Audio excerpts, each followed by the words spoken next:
વિશ્વના વિવિધ દેશોમાં ચાલી રહેલા યુદ્ધને લઈને ઉર્જા સંકટ વધુ ગંભીર બન્યું છે। હોર્મુઝ સ્ટ્રેટમાં ઊભા થયેલા અવરોધ અને વૈશ્વિક સપ્લાય ચેનની સમગ્ર વિશ્વમાં અસર દેખાઈ રહી છે। મધ્ય પૂર્વમાં હોર્મુઝ સ્ટ્રેટમાં ઊભા થયેલા અવરોધને કારણે પેટ્રોલિયમ અને ગેસની વૈશ્વિક સપ્લાય પર ગંભીર અસર પડી છે, જેના કારણે ઈંધણના ભાવમાં સતત વધારો થઈ રહ્યો છે। મોંઘવારીમાં પણ વધારો થઈ રહ્યો છે। નિષ્ણાતોના મતે જો વૈશ્વિક તણાવ યથાવત રહે તો આવનારા સમયમાં આર્થિક અનિશ્ચિતતા વધી શકે છે અને ઉર્જા બજારમાં પણ દબાણ ચાલુ રહી શકે છે। જ્યોતિષશાસ્ત્રી જયપ્રકાશ બારકે સાવચેતી રાખવા માટે અપીલ કરી છે। જણાવ્યું છે કે આવનારા સમયમાં પરિસ્થિતિ વધુ ગંભીર બની શકે છે।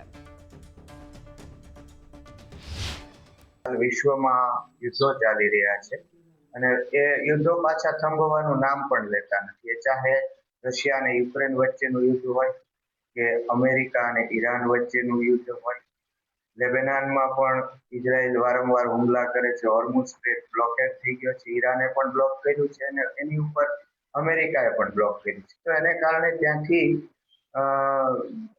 એલપીજી ગેસ, પેટ્રોલિયમ એ આવવામાં બાધા થાય છે। એને કારણે સમગ્ર વિશ્વમાં ઉર્જા સંકટ ઉત્પન્ન થયું છે અને મોંઘવારી અને મંદી વધી છે। તો એના એક ભાગરૂપે આપણે પણ એલપીજીમાં માર્ચ પછી આ ફરી બીજો વધારો આવ્યો છે। તો હું એમ માનું છું હજુ તો યુદ્ધો વધવાના છે, કારણ કે સમાધાન થાય એવું લાગતું નથી। ઈશ્વરની ઈચ્છા કદાચ વિનાશ કરવાની છે અને રશિયા યુક્રેનનું યુદ્ધ પણ યુરોપ સુધી લંબાય એવી શક્યતા છે અને ધીમે ધીમે મને તો એમ છે કે સમગ્ર વિશ્વ અણુયુદ્ધ તરફ જઈ રહ્યું છે। તો આગળ વિકટ પરિસ્થિતિ થવાની છે અને એને કારણે અને આમે આફતને આપણે વધુ ગણીને જ સાવધાની રાખવી જોઈએ।